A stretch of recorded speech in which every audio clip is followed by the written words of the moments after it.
दोस्तों इन दो ग्लासेस को जरा ध्यान से देखिए। देखने में ये बिल्कुल सेम लगते हैं, दोनों में ही कोई कलर नहीं है, कोई बदबू नहीं है, बिल्कुल क्लीन है। लेकिन अगर मैं आपको अभी किसी आरओ वाली कंपनी के बंदे से बात करा दूं तो वो आपको बोलेगा कि ग्लास ए जो है उससे दूर रहो, ये जहर के समान है। मतलब इतना भी नहीं कहेगा, पर उसके कहने का मतलब ये कि इसमें हेवी मेटल्स बहुत ज्यादा हैं, आपको किडनी स्टोन हो जाएंगे और भी 4 दिक्कतें हो सकती हैं। और क्योंकि जब वो ये 200 रुपए का टीडीएस वाला मीटर पानी में डालता है तो उसको नंबर दिखता है 350, उसके पास और एक रीजन बन जाता है। लेकिन ग्लास बी में जब वही मीटर डाला जाता है तो वो बोलता है तो अमृत है जी, नंबर खाली 50 आया है।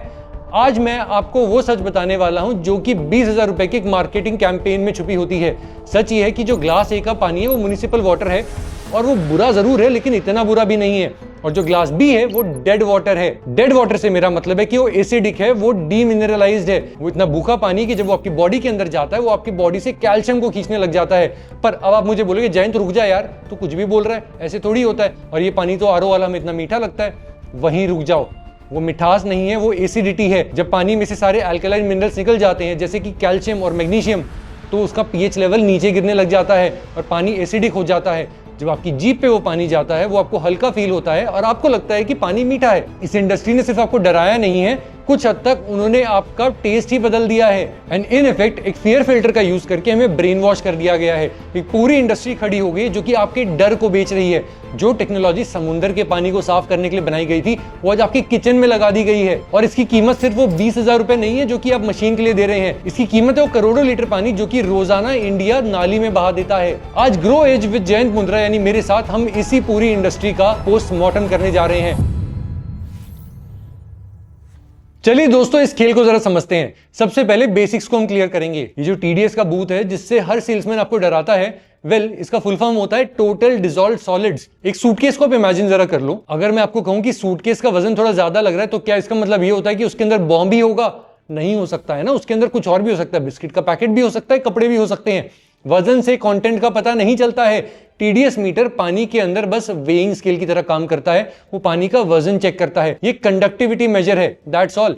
ये पानी में घुली हुई हर चीज को गिनता है, चाहे वो अच्छी हो या बुरी हो। इसमें अच्छी चीजें भी हैं जैसे कैल्शियम, मैग्नीशियम, पोटेशियम, जिसके लिए आप मल्टीविटामिन की गोलियां खाते हैं बाद में, और बुरी चीजें भी हैं जैसे कि आर्सेनिक, लेड और मर्क्यूरी। इंडस्ट्री चाहती है कि आप सोचो हाई नंबर का मतलब पोल्यूशन है, टीडीएस का नंबर ज्यादा मतलब भैया कुछ गड़बड़ हो गई। लेकिन साइंस क्या कहती है? वर्ल्ड हेल्थ ऑर्गेनाइजेशन और ब्यूरो ऑफ इंडियन स्टैंडर्ड्स दोनों साफ साफ कहते हैं कि पानी का टीडीएस रेटिंग 500 तक ऑलमोस्ट पूरा सेफ होता है। कुछ कुछ सोर्सेज पे तो ये 2000 तक भी ओके हो सकता है। हमें ये थोड़ा टेक्निकली समझना पड़ेगा क्योंकि वाटर एक यूनिवर्सल सॉल्वेंट होता है, इसे खाली रहना पसंद नहीं है, ये हमेशा एक इक्विलिब्रियम को ढूंढता है। जब आप 50 टीडीएस से कम वाला पानी पीते हो जो ज्यादातर आरओ मशीन्स आपको देती है, वो इफेक्टिवली एक वैम्पायर वाटर पी रहे हो आप, क्योंकि इस पानी में खुद के मिनरल्स नहीं है। जब वो आपकी बॉडी में जाती है वो मिनरल्स को चूसना शुरू कर देती है, आपके दांतों से वो कैल्शियम को खींचना शुरू करता है। जब वो आपके इंटेस्टाइन्स में पहुंचता है वो वहां से मैग्नीशियम को खींचने की कोशिश कर सकता है।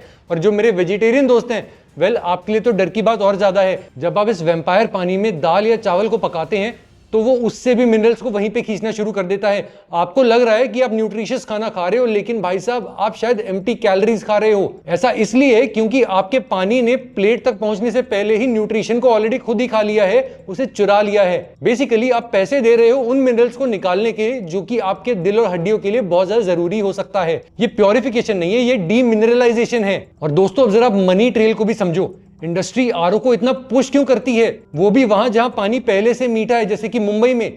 क्योंकि इनका बिजनेस मशीन बेचने का नहीं है, इनका बिजनेस है सब्सक्रिप्शन को बेचने का। आप अपने आरओ प्योरीफायर को एक सस्ते इंकजेट प्रिंटर की तरह समझो। मशीन आई 15,000 की, लेकिन इंक यानी कि फिल्टर्स और एएमसी ये सब और बहुत ज्यादा खर्चा लगा ही रहेगा।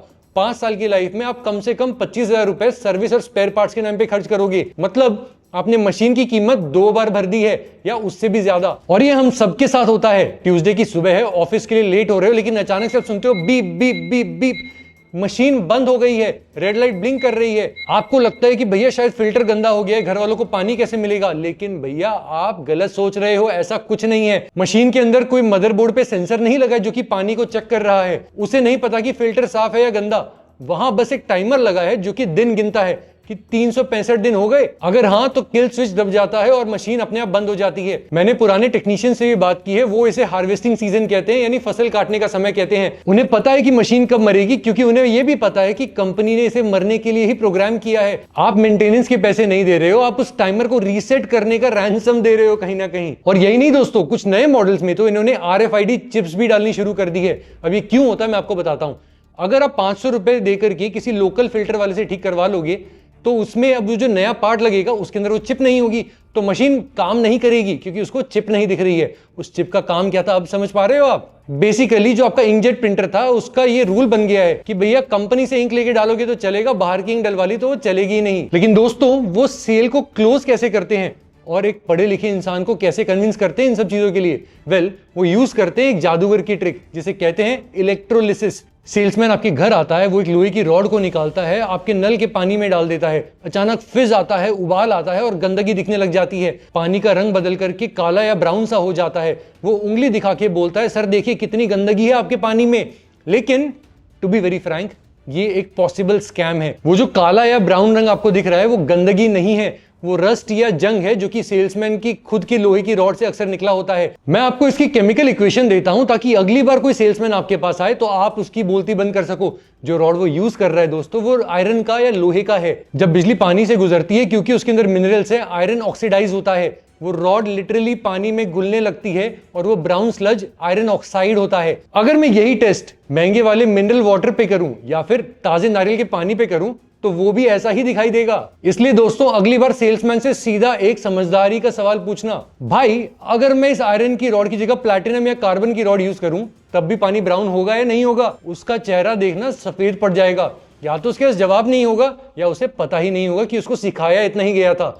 पानी सिर्फ इसलिए ब्राउन नहीं हुआ क्योंकि पीछे गंदा था, पानी इसलिए ब्राउन हुआ क्योंकि इसकी रॉड घटिया थी। अब इसी बात पे दोस्तों जरा बैकएंड देखते हैं कि इस टेक्नोलॉजी की असली कीमत क्या होती है। RO यानी कि रिवर्स ऑस्मोसिस का मतलब है कि पानी को जबरदस्ती एक बारीक सी जाली से निकालना। 1 लीटर प्योर पानी पाने के लिए मशीन 3 से 4 बार पानी को बहा देती है। अगर एक फैमिली 20 लीटर पानी पीती है तो कहीं ना कहीं 70 to 80 लीटर पानी को रोज वेस्ट करती है इस चक्कर में। अब जरा बैंगलोर सिटी का एग्जाम्पल ले लो, वहां पे कावेरी नदी के पानी को 100 किलोमीटर ऊपर पंप करना पड़ता है और उसके लिए भी बिजली का खर्चा होता है। और आप उस पानी में से 75% अगर आप फ्लश कर दे रहे हो, वो भी कैल्शियम निकालने के लिए, मैग्नीशियम निकालने के लिए, तो वो बड़ी गलती हो सकती है। मैं ये नहीं कह रहा कि पानी जो हमें मिलता है वो बिल्कुल साफ होता है, लेकिन RO जितना साफ भी शायद हमें नहीं चाहिए। इंडिया के शहरों में रोज करोड़ों लीटर पानी वेस्ट हो रहा है सिर्फ और सिर्फ इस डर की वजह से। ये बर्बादी इतनी ज्यादा क्रिमिनल है कि 2019 में NGT यानी कि नेशनल ग्रीन ट्रिब्यूनल, उन्होंने एक्चुअल में ऑर्डर पास किया कि जिन एरियाज में 500 TDS से कम है वहां पे RO प्योरीफायर्स को बैन कर दिया जाए। हुआ नहीं, पर ये बोला जरूर गया। तो ये अभी भी बिक क्यों रहे हैं भला? क्योंकि इंडस्ट्री ने अपने सबसे महंगे वाले वकीलों को लेकर के सुप्रीम कोर्ट में खड़ा कर दिया है और ये वहां पे आर्ग्यू कर रहे हैं कि माय लॉर्ड, आज म्युनिसिपल वाटर का TDS कम है, पर अगर पाइप टूट गया तो लेड आ जाएगा, उसमें कॉलीफॉर्म आ जाएगा और बहुत कुछ हो सकता है। हम रिस्क नहीं ले सकते, इसलिए हमें मशीन बेचने की परमिशन चाहिए। तो आप समझ रहे हो ना इफेक्टिवली उन्होंने क्या किया दोस्तों? उन्होंने बर्डन ऑफ प्रूफ को शिफ्ट कर दिया है। वो ये प्रूव नहीं करते कि उनकी मशीन जरूरी है, वो सरकार को मजबूर कर रहे हैं कि आप प्रूव करो कि नल के पानी में और कुछ मिक्स नहीं होगा। और क्योंकि सरकार ये गारंटी दे नहीं सकती तो बैन लटक गया है और इसको कहते हैं रेगुलेटरी कैप्चर। और दोस्तों सबसे बड़ा मजाक तो ये कि जब कस्टमर्स ने कंप्लेंट किया कि RO का पानी भी कड़वा लग रहा है तो इंजीनियर्स ने एक TDS कंट्रोलर नाम की चीज बना दी। ये क्या होता है? ये एक बाईपास वॉल्व होता है। ये लिटरली आपके गंदे नल के पानी का एक पाइप लेता है और उसे घुमा के वापस RO में ही लगा देता है। सोचो जरा, आपने मशीन लगाई गंदगी निकालने के लिए और फिर एक्स्ट्रा पैसे दिए उस फीचर के लिए जो कि गंदगी को वापस मिला रहा है। अगर आपके पानी में सच में आर्सेनिक होता तो TDS कंट्रोलर आर्सेनिक को वापस आपके ग्लास में इंजेक्ट क्यों करता? तो हमें यहाँ पे ये समझना चाहिए कि क्या RO शैतान होता है? नहीं यार, टेक्नोलॉजी कभी बुरी नहीं होती, लेकिन उसका इस्तेमाल यहाँ गलत हो रहा है। अगर आप किसी ऐसे एरिया में है जहाँ पे TDS 500 से ऊपर है, यानी कि पानी नमकीन है, जैसे चेन्नई या गुरुग्राम, तो आपको RO की जरूरत है। लेकिन अगर आप बैंगलोर जैसी जगह में है या फिर और किसी ऐसे शहर में जहाँ पे TDS उतना ज्यादा नहीं है, तो आपको RO की जरूरत शायद नहीं है। पैसे की बर्बादी कर रहे हैं आप और ऊपर से पानी की भी बर्बादी हो रही है। दोस्तों सॉल्यूशन ये होता है कि पहले TDS मीटर खरीदो और खुद ही चेक कर लो। फॉर्मूला याद रखो, अगर 500 से कम है तो आपको UV+ UF फिल्टर चाहिए। ये बैक्टीरिया मार देगा और धूल को साफ कर देगा, लेकिन मिनरल्स को नहीं छेड़ेगा। और इस पूरे प्रोसेस में 0 वाटर वेस्टेज होती है। अगर 500 से ज्यादा का टीडीएस है तो आपको आरओ की जरूरत है, लेकिन इंश्योर करो कि उसमें रीमिनरलाइजेशन का कार्ट्रिज जरूर लगा हो। और अब आप जरा सोच रहे हो कि जैन भाई ये एएमसी के चक्कर में नहीं पड़ना, मुझे प्योरीफायर बताओ कैसे लूं मैं।